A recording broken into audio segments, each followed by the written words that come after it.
every time I sat in the waiting room, surrounded by other pregnant women, seeing the smiles on their faces, it hurt, because I really wanted to be in their position.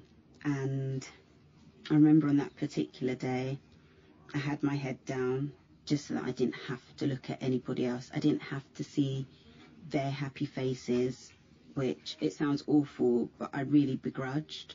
Doesn't sound awful. I think there would be so many people listening who felt the same at moments like that.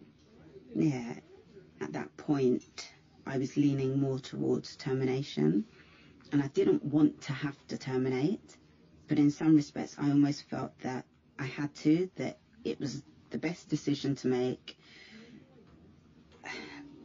and it was horrible. It was horrible. Serena's called in for her scan. She lies down, the sonographer rubs jelly on her tummy, and he starts looking at her baby. He was looking at the baby's structures, so like his heart, kidneys, that sort of thing. First, they see the extra digits that are typical in babies with Patau syndrome. So he had 6 fingers and 6 toes on each hand and each foot. Then they look at his face. We did notice that the baby had what looked like an extra large nose. And I remember the consultant saying that that could be typical of Afro-Caribbean children, which I thought cheeky. Then the sonographer looks at his heart, which often in babies with Patau syndrome has defects.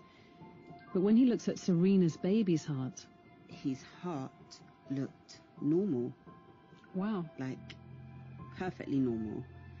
And I remember being really confused and thinking, well, okay, if his heart is okay, there wasn't any fluid on his brain, then why are we going to terminate?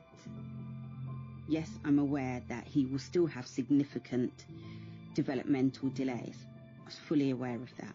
However, if his heart was okay and his kidneys were okay, then maybe, just maybe, this child has a chance of defying the odds, beating statistics, and actually surviving.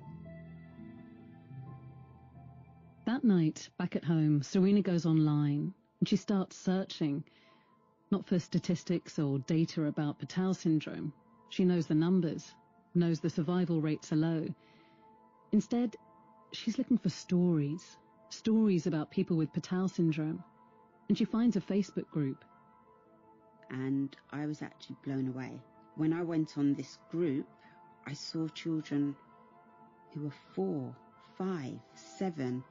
There was even one who was 16, and so that led to greater confusion. It was like, hold on a minute, I thought they didn't live.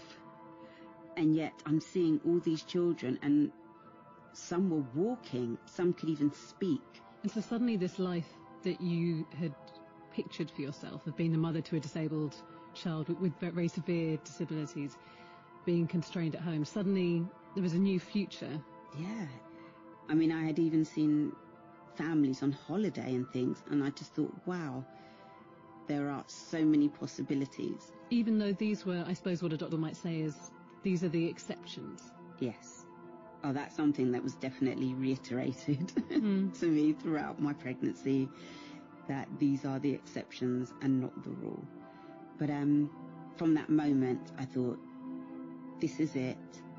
I'm going to give my baby everything that I can. I'm going to fight for my son, and I'm going to give him that chance at life.